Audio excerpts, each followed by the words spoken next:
Quick, put your Doritos away.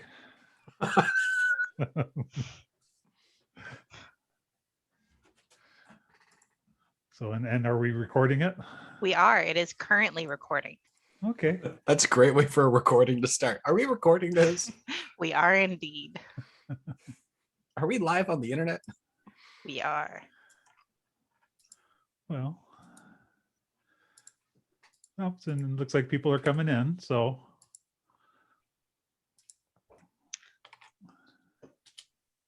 We got some wonderful familiar faces from our previous session, so welcome back. And we'll be getting started in just a few moments. We'll wait for more people to come in.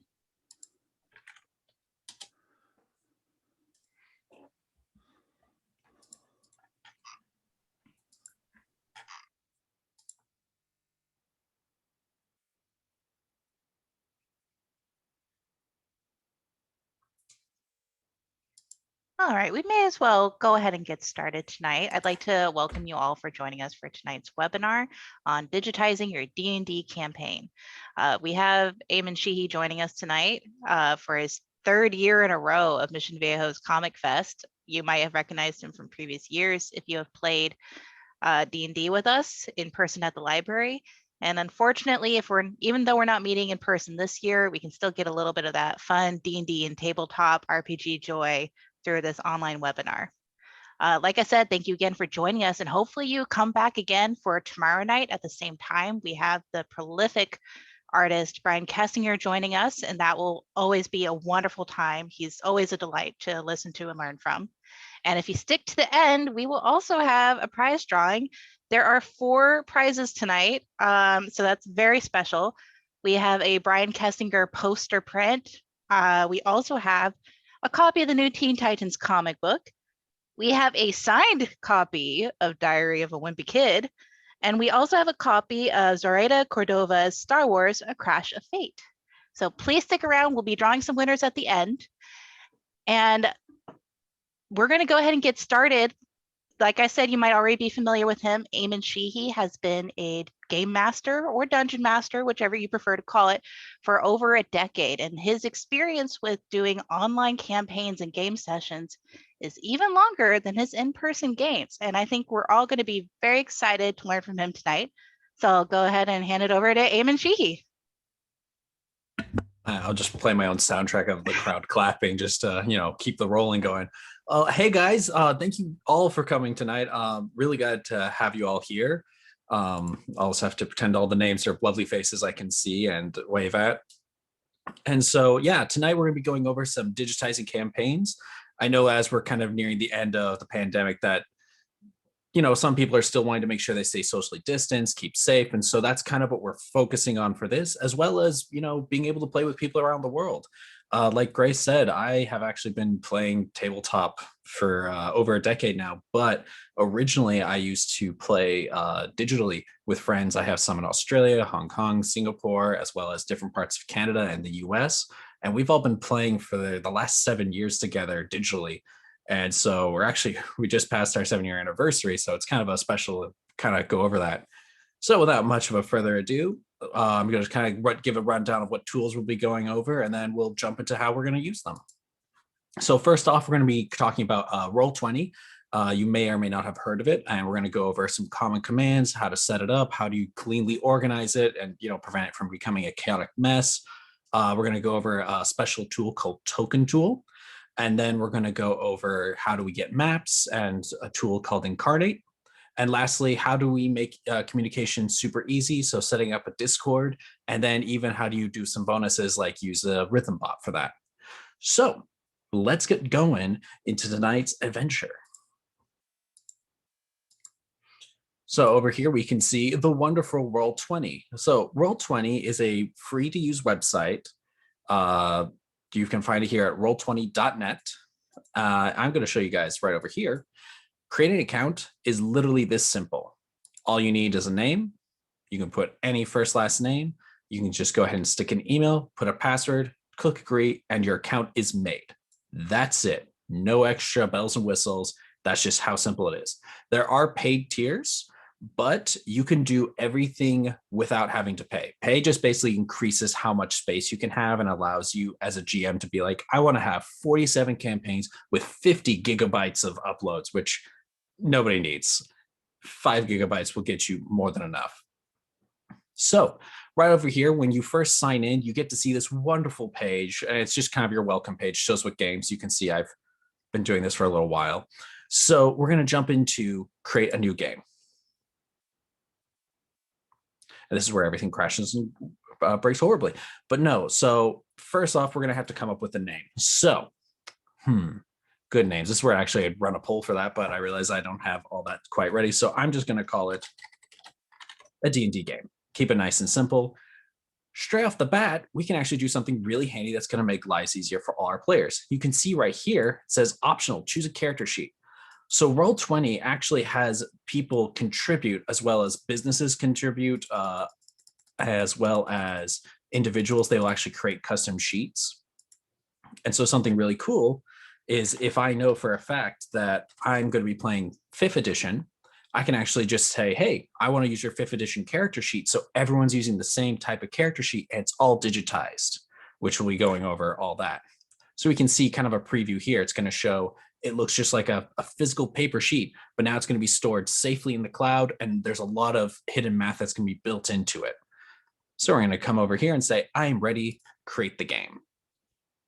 And straight off the bat, we get this kind of scene right here. If we want, we could do a picture, but we'll kind of go into that in a minute. So I'm just going to go ahead and launch the game. And now officially we are inside of a game setup. So it's a bit bare bones. As you can see, we got a nice little grid and we've got some stuff happening over here. So right here is our little chat setup. And this is where a lot of the communication will happen if people aren't using voice or if they're doing role play. But I like to do a little bit of house cleaning. So we're going to come over here to the gear in the top right. And this is where I can actually change my display name. So if I didn't want to be that. And then we'll see down here on the bottom left, that's where it's all changed my name. If I were enabling music, which I tend to disable, it just helps players for other people loading in. It keeps it very light. So you come down here to video audio, and we're just going to say no video and audio. And this will make sure anyone that's joining, if they have a weaker internet connection or if you're having any issues, this will make it nice and easy for everyone.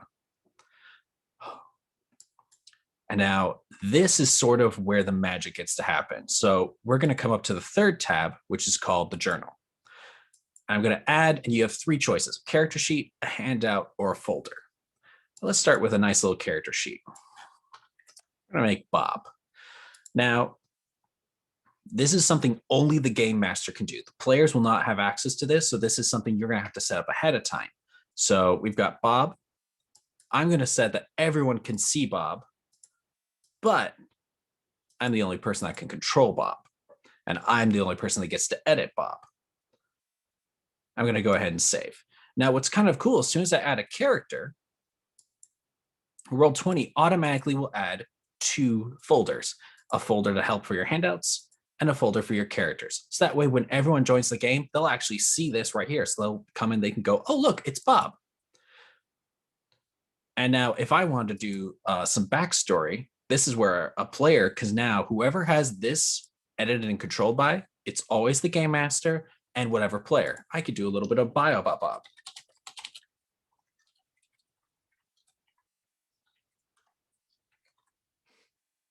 Let me just go right there. And now we're going to go to where the real magic is, the character sheet. And so this one, I can, you have some choices. Character Mancer is a special program. An NPC, this is GMs will automatically see this. I like editing the sheet directly because it's just like having a pen and paper again.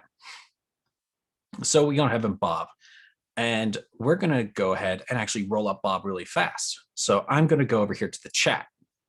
And this is the first command to learn. And it's actually really cool because it's going to actually digitize everything. So you're going to start off with a / roll.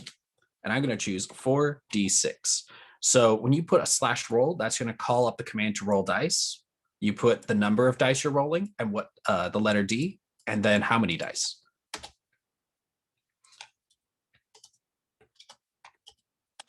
So I went ahead and just rolled up my stats. So let's see.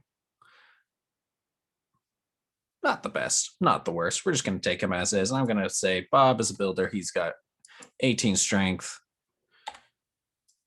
I got 2 16s. Bob has okay intelligence. His wisdom will make a 13, and his charisma will make a 12. So once I put in those there, it'll automatically show us what the modifiers are, which is really great.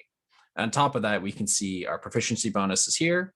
And because I say I know Bob is a fighter, I'm going to give him, these are my saving throws. And if when you check the mark, it's just like on the sheet, it tells you, hey, you get to add your proficiency bonus for the 5th edition. And then I'm going to select my skills based on my background and such and the class.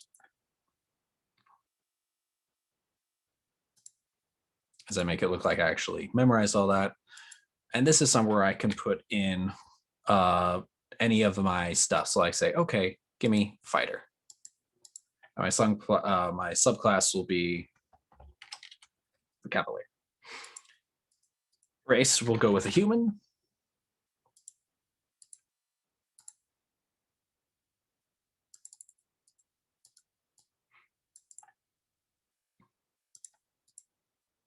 Oh, okay. Yeah, no, we'll switch over to that real fast. Sorry, I saw a little note. And subrace, I'm just going to do, nah, we want to get subrace. If I were doing, for example, an elf, I could go wood elf. So we've got this kind of cool character sheet set up, kind of gets the basics for when we're going to do that. And so I've got a question that actually came up with someone who wants to talk about role-playing itself. So to go into it, role-playing is the aspect of where we are actually going to a game master, such as myself and whoever sets up something in the Roll20, is going to be the one kind of helping control the scenes and is basically the lead storyteller, guiding the story along. The players themselves are all going to be selecting different characters, and these different characters, they get to immerse themselves and play it. It's as if you're creating a storybook character, and the group as a whole is writing a story. And that's what the role-playing is. It's more than just being like, hey, I alone am going to write a book. I have to be every single character. Instead is the GM is setting up an environment, and your friends who are playing these other characters are reacting to the environment as those characters and having a sort of back and forth and being like, hey, the GM says, you see a troll guarding the bridge. What do you do? One of the players, let's say the person playing Bob, goes, well, I'm a wood elf. I'm pretty sneaky. I'm going to sneak past him.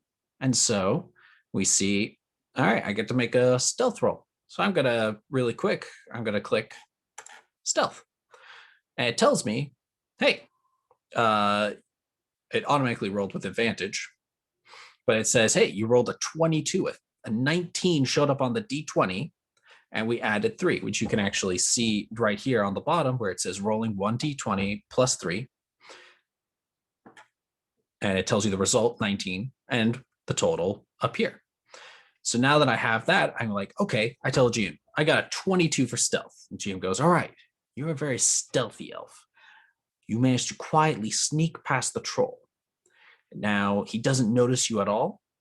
And now that you're on the other side, you can go about. Unless the elf goes, well, I want to pick his pocket while I'm there. And GM goes, all right, you'll need to go ahead and roll a sleight of hand, which I get the result 18, which for some reason that is on for automatic advantage. So I'm going to double check why that is. And for those that really want to get super complicated, all the sheets include a back end where you can actually kind of see like, hey, you can get really deep into this. There's a nice easy level they can do for you. And then there's like a super deep level where you're like, all right, I can set up some stuff as I wanted. There we go. Always roll with advantage. Query it. Thank you. So now I can tell it, hey, the GM says in the 5th edition rulebook, for those that don't know, you can have what's called an advantage, where you get to roll 2 dice and pick the better result of those 2 dice, as opposed to disadvantage, which is the reverse. You roll 2 dice and you get the lower.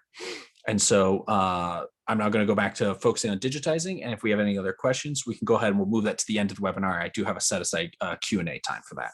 So do not worry, we will get to those questions. But thank you for that. That actually led into the different rolling. So we go ahead and we do sleight of hand, and we can see those results with advantage. So we've kind of got those set up, our proficiencies for those full digitizing. Now you see this first page and you go, okay, it's a character sheet. I now know I can put in my max hit points, my current, I can write a little bit of my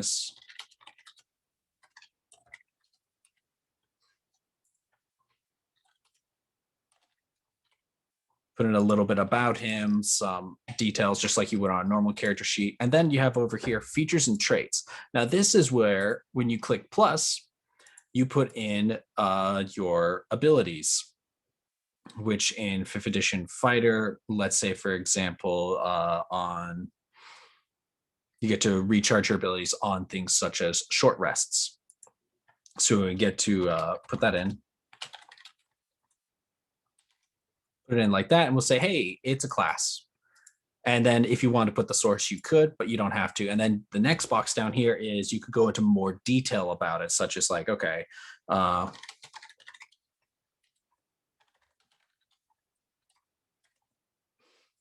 then when we're done, we click the little gear, and now I can see that. And now if I ever am like, and when I'm looking at my character sheet, and then as you go with a campaign, you can add more and more, and this whole little area fills up and will automatically expand. You go, all right, cool. I can see all my abilities. They're nice and where I can see them. My money's right here. And it's as easy as just doing this. And for item names, let's say I have a book, and I have a backpack, and I have a torch, and I have 5 of those.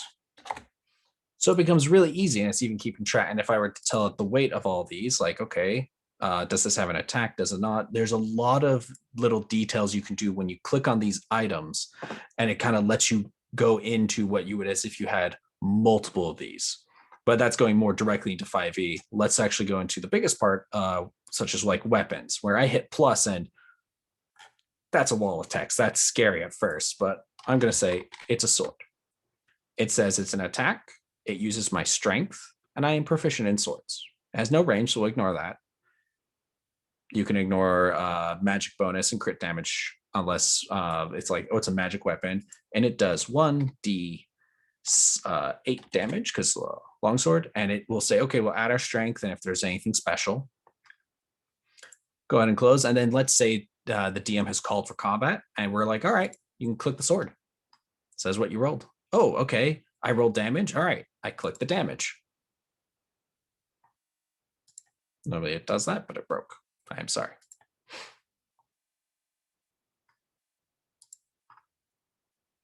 We'll come back to you. Curse you. But that's as simple as that. You can build out all your weapons, all the different weapons your characters will have. If, for example, you want to get in depth about your bio, this actually comes from the character sheet of where you can fill out all these. How do they look? What's their allies? Their backstory, their features, anything else you want to write about your character. And for those that play with the magic casters, your spells are all here, and you can add them in. You can say what the name of the spell is, how long the casting time is, school. It's as if it's all that. It's as if it's all there without having to worry about all the specific details of what you're going to need to be able to pull off this thing. And I'm just actually putting a spell right now, and I'm putting under my cantrip. And I'm going to say, hey, I have 1 cantrip.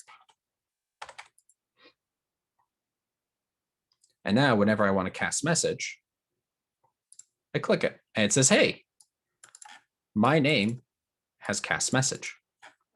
And so that's going into a little bit about specifically for the character sheets. Now your players will get to fill this out and do all that stuff with your character sheets. You as the GM will be able to see that. So let's actually switch away from going specifically into these character sheets and talk about the organization, because this is where it can get chaotic. So I'm going to add a few more characters.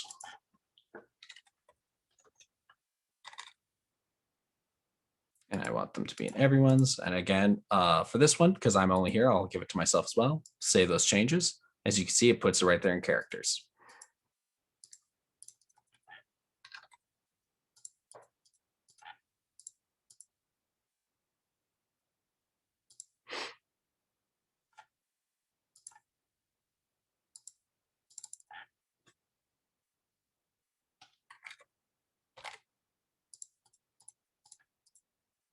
For that, I get that.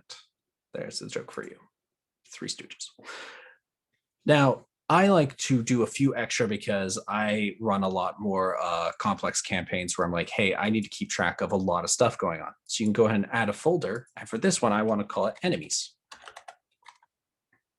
Now, these folders are hidden to your players unless you specifically choose to reveal them. And so as you, unless you put something in there, for example, if another player came in, they would not be able to see, they would see all these character sheets, but they wouldn't see the enemies. So this is actually where I, as a GM, can kind of keep track of my stuff for my encounters. So long as I only say, hey, it's only going to be in my journal for me. And we're going to expand, click and drag, and there we are. Safely stored, and only I can see that because it's locked just for me. And when you come into it, at the moment it's blank. But what I can do is put in stuff.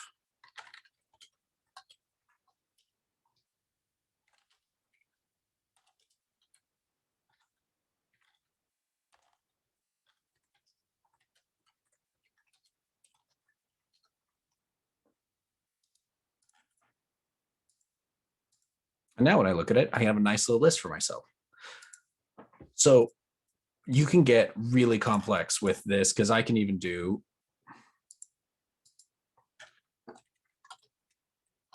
subfoldering, which is where I get to take something like this. And now I have little subfolders for that. Now, one cool thing as the game master is players that you specifically give yourself control over will appear in this bottom part. So I can say stuff like hello, right? But let's say I wanted to talk as Bob. This is part of using Bob. This will now say, hey, the character Bob is saying hello.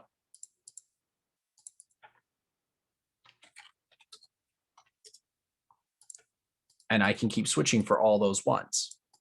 So that is where we can kind of do a lot of the role playing. Now, there are several schools of thought. Some people, some of you might have done, you get Zoom up, you open up Zoom, everyone's talking and doing that. And sometimes it's a little chaotic. One of the groups I play with, we do everything over text. We're all in voice call and talking to each other, but all the role play, we keep that just text because it's a lot easier. Then I, as a GM, don't have to do a lot of the voice acting. And that's where I want to switch it into talking about GM commands. This is stuff that you as the game master can use to really help spice up the game for your players. So for example, we'll be able to do, first big command to use is called desk or description. So for that, you put /DESC.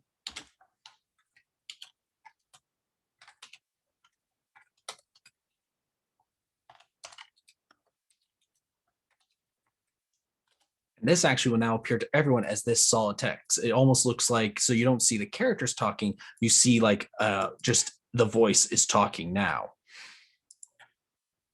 And now let's say for Bob, he wants to react to that. He can type in /me. And what this will do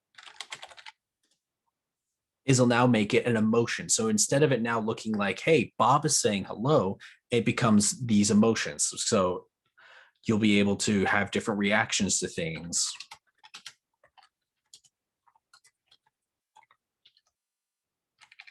And consider how different things your character will actually react to things without having to worry like, hey, is this going to have to, how do I describe what is happening to my character? And it'll come out in different formats. So that's how you can do a lot of the text handling with that. So we have description, which will get you that. /me, which will get you reactions as characters, and /roll, which is how you can roll dice unless it's in the sheet. So if the GM were to ask for like a D6 or you have an extra thing you need to roll, that's where you would pull in the roll command. Now there's some cool features that have it. So if you want to whisper things, so instead of having to open up a different messaging app or text someone, let's say you just want to whisper it to someone, you put /W and you start typing the name of the person. And so now there's a whisper message. Only me and Bob can see this whispered message. And it's really cool because that way, if the GM gets to see a secret or if two players are whispering to each other,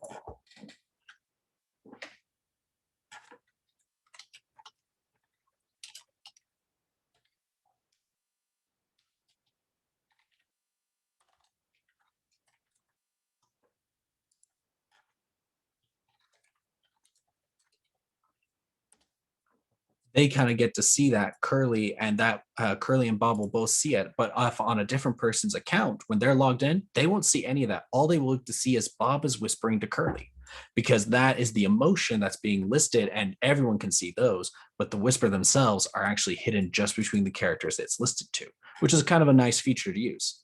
The last hidden feature is /GM role. So what these do is it puts it in a yellow box, and it's a silent roll. So only the person who rolls it will be able to see, and the GM. So it counts like a whispered roll to the game master. So it's kind of a nice way of, for example, if I want to roll dice, but I don't want my players to see the dice I'm rolling, it's a little silent roll for myself, because anything in yellow is private versus blue, white, and gold text will be visible to everyone that it can see. So that's a little bit on the commands. So an important part now is we've got different ways to sort out our files and do things like that. And I'll show you guys an example of a completed one. We have our text. The middle button here that I've been avoiding is an art library. This is kind of cool. There are premium assets and your locals. If you go for free,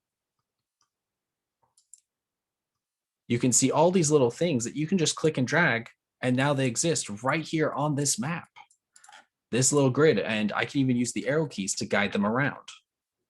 And this is where it gets very handy if you are like, hey, I need to do something, I need something quick, and I just want a few enemies just to go.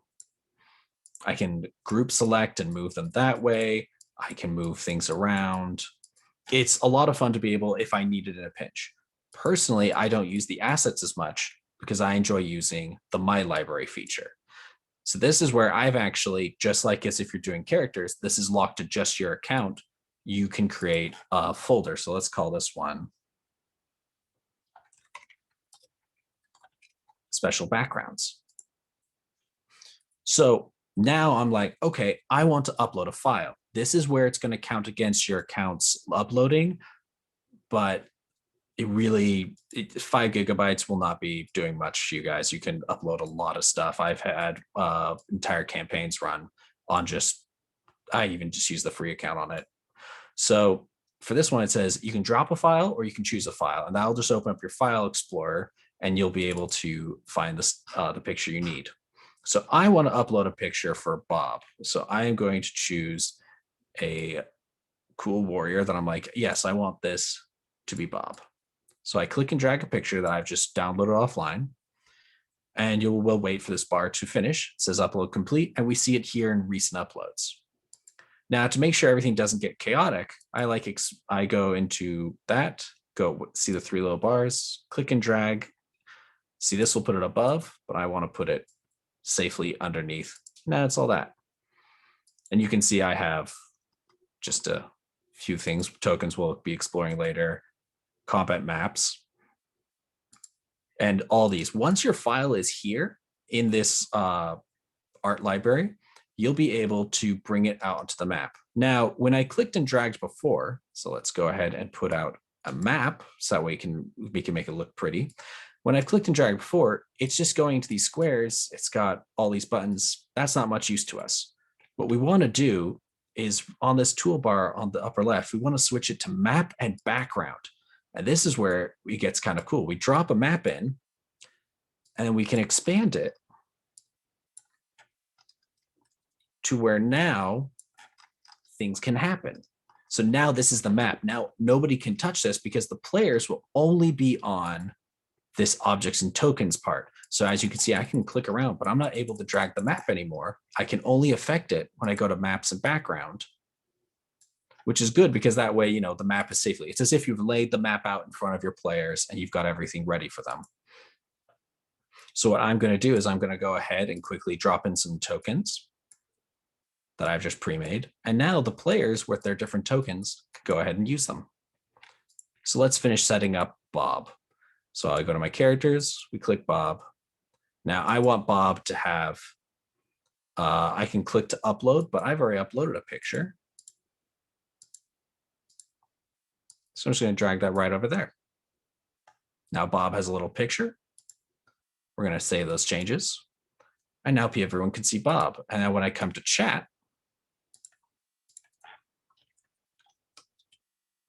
Bob's got a profile picture and we can see that Bob is down here as well. So when you upload those little pictures, it gives a little extra customization to everyone. And we're going to come over here. And now we're going to go ahead and create a special token tool.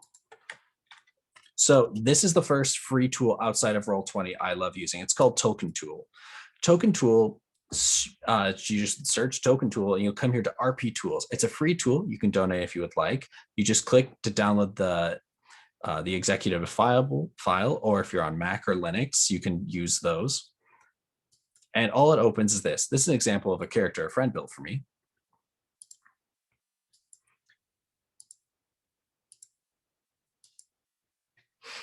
So we can go ahead and we see all these different things going on, lots of chaotic fun, all that joy. So what we're going to do, we see just this blank background. So I've gone back into my folders and I've gotten the picture of Bob. I'm going to click and drag it in. What I can do now is I can go, hey, ever in overlay, this is where this little part is. I can go down to round. And let's say I want to go for smooth. I select, I can just scroll through. Look, this is all free to use. Yeah, I like the look of this one. Once I'm kind of happy, I can click this, go to portrait, and this is where I can actually, sorry, it's under overlay, zoom in the closer or further if I would like to see more of the artwork of Bob. I think that's a good look. So I'm going to go ahead and take that, and I'm going to come up here to File, Save As, and it's going to say, hey, how do we want to save this? We're going to go ahead and save as Bob's token. And now that is off to the side. Now that's in that file that I saved as. So I can come back up to my Roll20, go back to my art, click Upload, and then I come in my files. I go to where I know I saved that. Click and drag it. Wait for it to finish.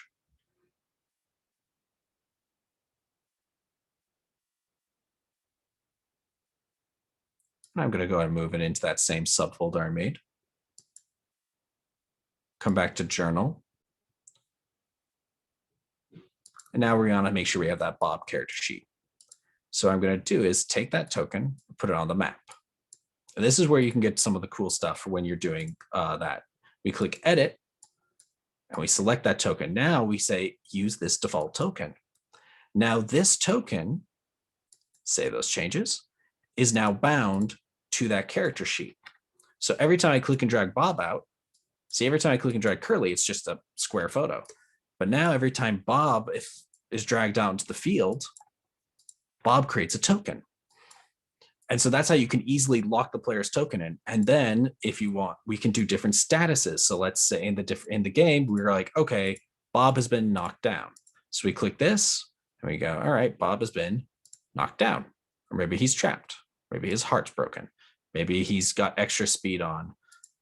We can put a lot of different status effects on Bob. So that way we can keep track of all the different things that we're doing in the game to him.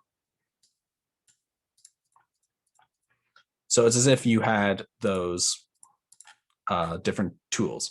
Now, Bob, as you might remember, in his character sheet, we said he has 10 health. For the GM, what you can do is you can click the gear and we say, okay, I want bar number 3 to be red. So I'm going to scroll down, and this is where I can actually tie everything on this token to the character sheet. So if there are different special abilities, I want to keep track of how many, such as hero points, hit dice.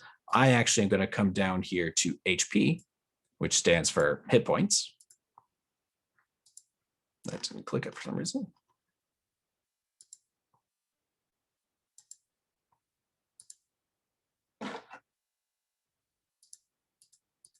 Sorry about that. So what happens when your internet has a little bit of lag.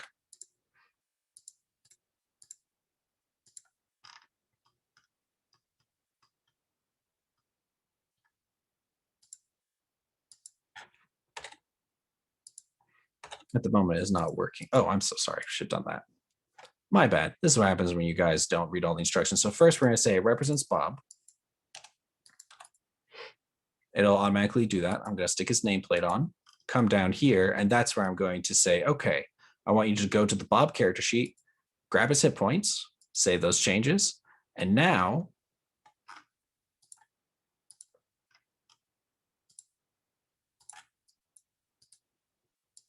I'm going to save that. So now every time Bob is brought out onto the battlefield,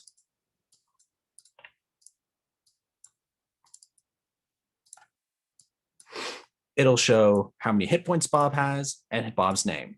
And for example, for those that know, if you take damage, we can just click on this red circle and type minus however much damage. It actually will show it reflects in the bar, reflects on that. Super easy. Someone heals Bob, +5, takes care of all that extra work, all the math. And that's basically the real joys behind using Roll20. So just between using just the token tool and just the Roll20 itself, you're able to kind of create and get these really custom tokens. It does require a little bit of setup. So to show you guys, for example,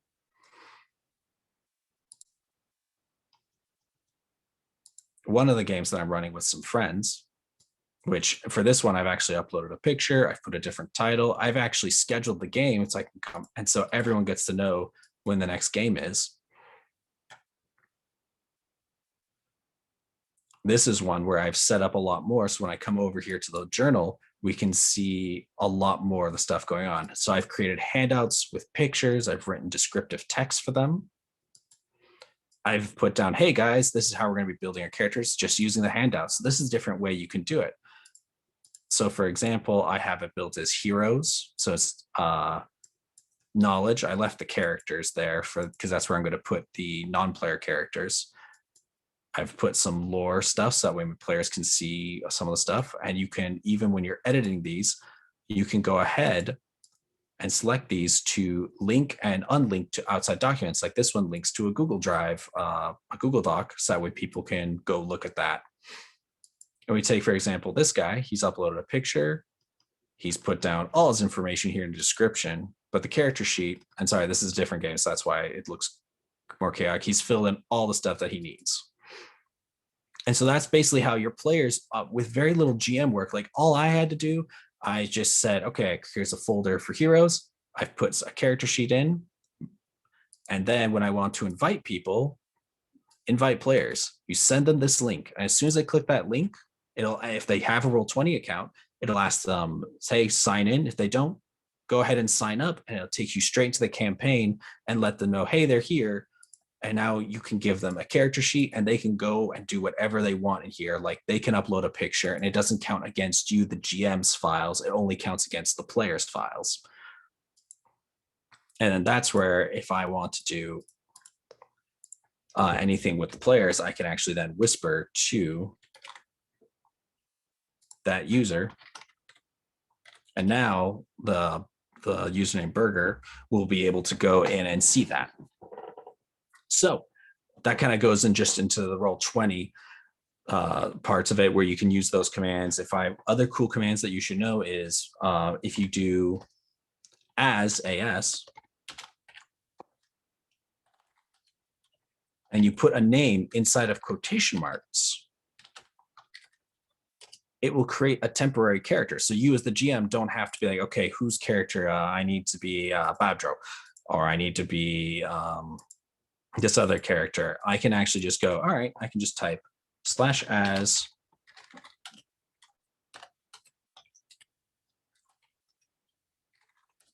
and another character is created and they can act like characters. If, for example, I want to do that same emote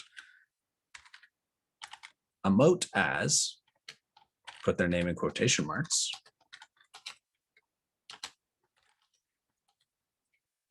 and it puts in that yellow emotion text. So you as a GM can basically create a ton of different characters and you'll be able to type them. So you're not worried so much on your voice acting ability and the different parts you're doing. You're instead focused on just building more characters. And real fast, for those of you that are like, hey, I want to be able to draw my own maps. Like you saw a map I had earlier, I just grabbed that off the internet. But if I wanted to go and create my own, there's a wonderful website called Incarnate, which automatically logs me into mine. And you can see some of the maps I've made. And what's so cool is you just click create a new map. Let's say I want a battle map. Sorry, battle map.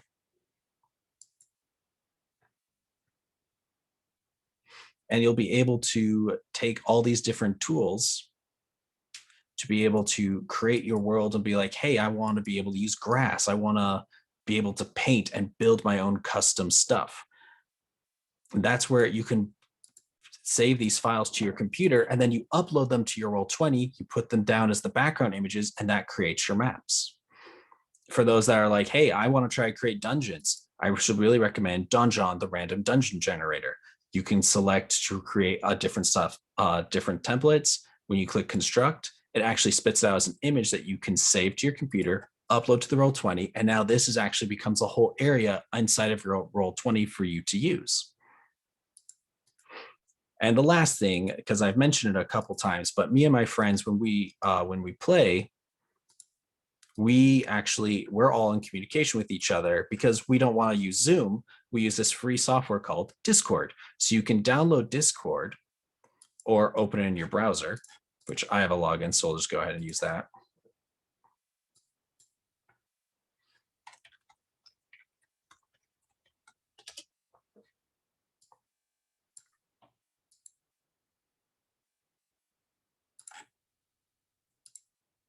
And you'll be able to create a Discord server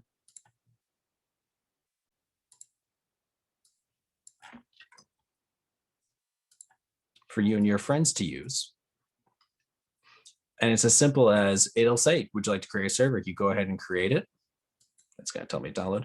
And now I have this little space where me and my friends can come in and we can organize by me just clicking, all right, I need to invite them. So invite people, and it'll either, if you have friends on it, or you can email or Facebook them a link, they'll be able to join, sign in, and then we can all message each other, be like, hey, who's available this day or that day? So we can actually be able to schedule a meeting in the Roll20. So if I were to use that D&D game, this is actually where once I have the game all set, I can deposit my share link for all my friends to be able to see. So they can all gather up, they can just click that link, and then we're all inside D&D. We can go inside this voice channel, which will then be, it's just a voice chat, no camera, for you and your friends just be able to talk to one another.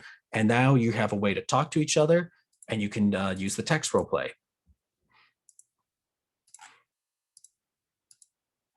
And I believe, all right, we're just rolling up on the last part. So I want to show you guys, this is an example of my friend's game. I asked if I could show it off a little bit.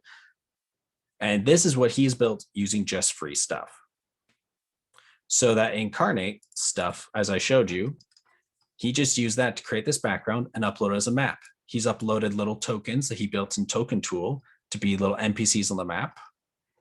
There's my little character, which I can go ahead and zoom in and I can see there's his health bar and his name. There's the other people in our games, health bars and names. And then I can click over here on journal. I can see all the stuff he's shown. I can see all my all the other allies, the handouts, the different characters that we've met in our game so far with, as you can see, all that subfoldering. I'm able to select, I'm going to play as my character. And you can see where they actually just go ahead and they type out their role play. So we're sitting in voice, and it comes, some people like sitting in voice, rolling the dice, and everyone's on camera and doing it, which is great. Then you're just using Roll20 just for the combat maps. You upload a battle map, you use that grid, your tokens are on there, and you're just moving around, you're rolling the dice, and everything's on paper. But we like using fully digitized campaigns, so we're talking in voice, and then just using this to be able to do our role play. And which I believe now we're doing a Q&A. So if you guys have any questions, Grace, where can they type that in? So there is a Q&A option that you should be able to find. We already found one person who was able to enter a question. So if you can see it at the bottom option for the Zoom screen. On the Zoom window, you should be able to see the Q&A button. Go ahead and click on that and type in your questions. Oh, looks like we got a couple. Oh, sweet. Okay, let's go over the first one. All right, what if I have a couple people who want to play, but we're all new? No worries. Yeah, no, that's a great question. So if it's new, do you want to start it, or do we want if you want someone else to lead or that? If you're brand new, in all honesty, when I first started well over 10 years ago now, I had never played tabletop before. I had never known any about this stuff. And I actually just got a rule book for a game that one of my friends said, hey, let's play Pathfinder. I didn't know what Pathfinder was. I didn't even know what D&D was. And so they said, here's a rule book. I bought online, read it. And in that were just the rules to go. And we just had fun. We really, like, if you compare how me and my brothers and my friends play our tabletop games now, where we started, it's very different.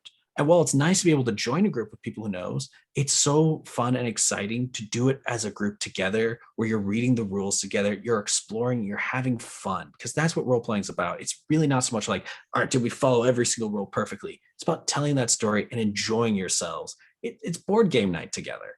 So yes, while you can do it that way, I also totally recommend being able to do just to do it yourselves, because it's a lot of fun to do it. And it is a little bit of work when you're trying to fully digitize. And that's where you might want to bring in someone that has done it before. But yeah, the next question I see, and if that doesn't answer, if there's something you would like to add on, please go ahead and add more. Any specific games you suggest for beginners?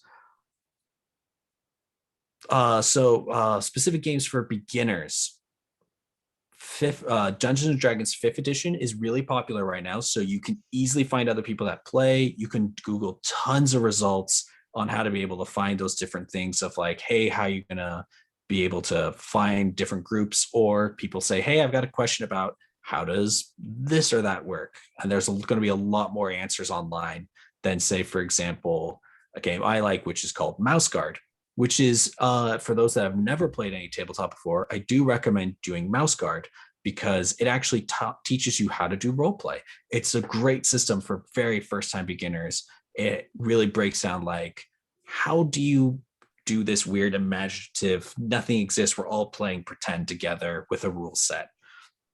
So yeah, my top two for that would be do Dungeons and Dragons 5th edition, because it's very popular, so more people will play it, or Mouse Guard, which is a great game for beginners, and I cannot recommend it enough.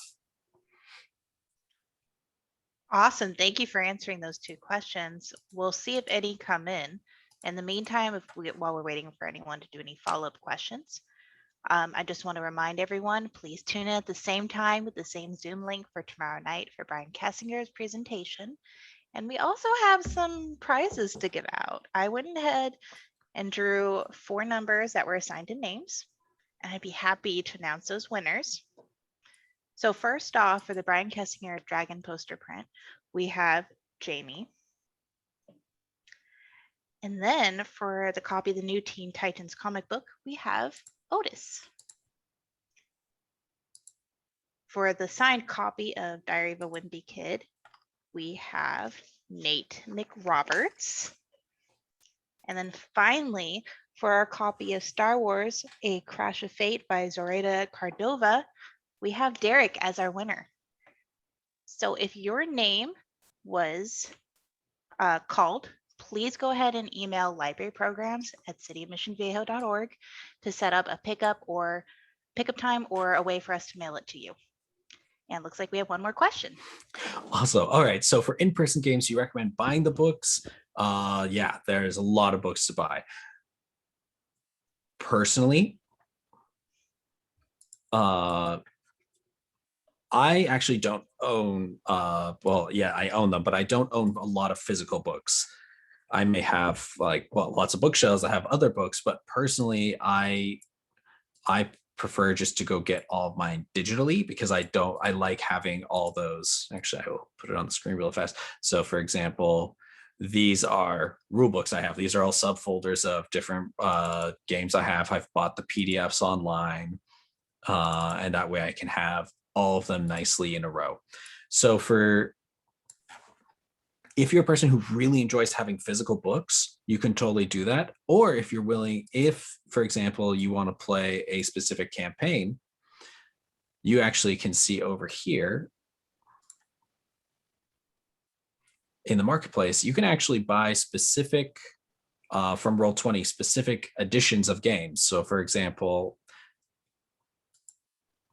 there are different games that you can purchase and they actually help set up your Roll20, and they give you special things, special tokens, different types of, and so you just go down here to the adventures on the marketplace and you're like, okay, I want to play a specific adventure. So like right now, Pathfinder just launched their new one. So you can do something like that.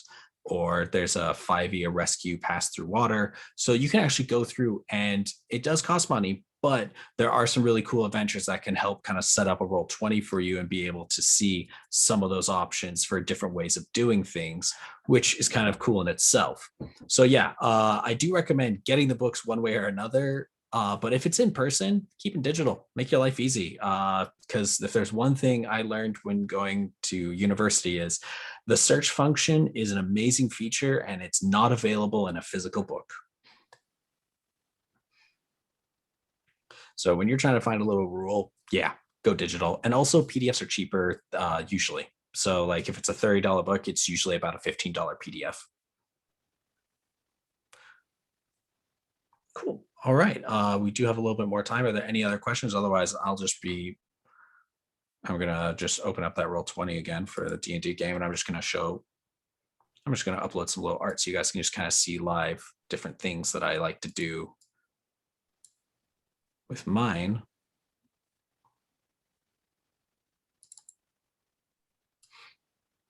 So one thing that, as a side note, that you guys can do if you really want to find art, is there's a really, really easy way for some little Google foo. For those that want to be able to get around, is that we can use stuff such as, we're like, okay, I want to search D&D Forest battle map. And from that, as soon as I go to images, these are just free online. I like to do, save that image as, save it there. So now it's in my files. I come up here, launch the game.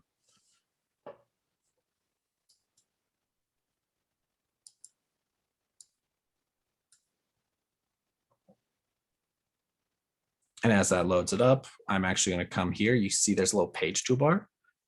I'm going to create a new page. Give it a new name, pop into it. It's got that grid already. It's going to upload that file.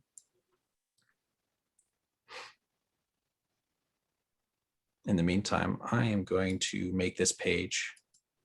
There's a lot of, so Roll20 is really easy to use, and you can get really deep into it if you really want to really like see how far and how crazy all the different things can get. So there is a depth. I do recommend, because it's free, go ahead and just start playing around with it. Upload some files, test some stuff. You can delete them as you don't need them. You can test out different games. And for those that really want to, you can actually really easily on Roll20 be able to go around and be like, hey, there are open games. People host games for other people to join. Now, I don't really recommend like just leaping into any old game you see. Reach out to your friends, work together, and you can actually create some stuff, something that you might all enjoy together. Remember, you want to switch to backgrounds and map.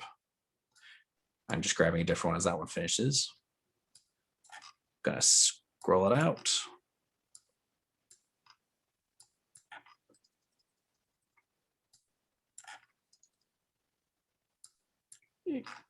And you notice that there was some extra space at the bottom. What I can do is, on the gear of the map, I can shrink the height by 5. And when I scroll down, it's now flush with the map. Let's go to our heroes. We're going to put Bob on the map.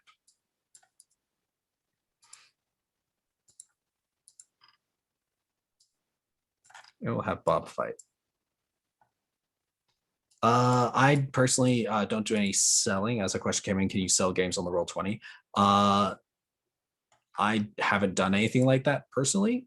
So that would be something that you can actually reach out to the Roll20 support and see about doing that. And something cool for you guys, you click this clock over here. Now we have a turn order. You right click a token and we click.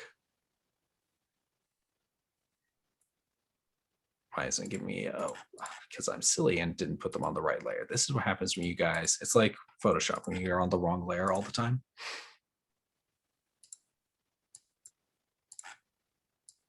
Make him bigger. Click the hero, put him out there.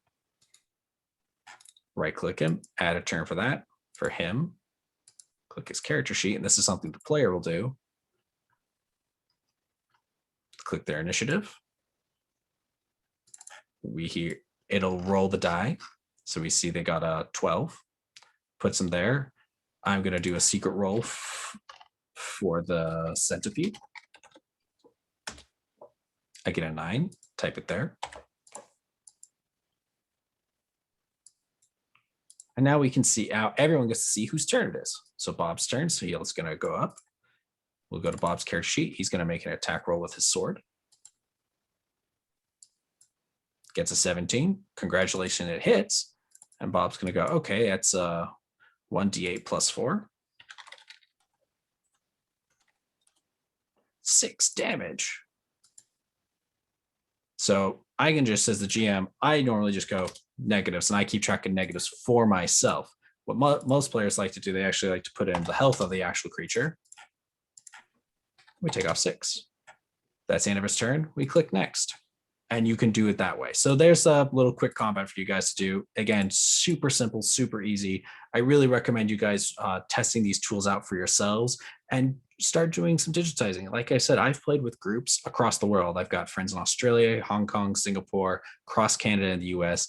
And this is something that's really special for us to be able to all play together, because role-playing should be able to be easier than just trying to keep track pen and paper. It's nice for everything. Everyone's character sheets are stored right here online.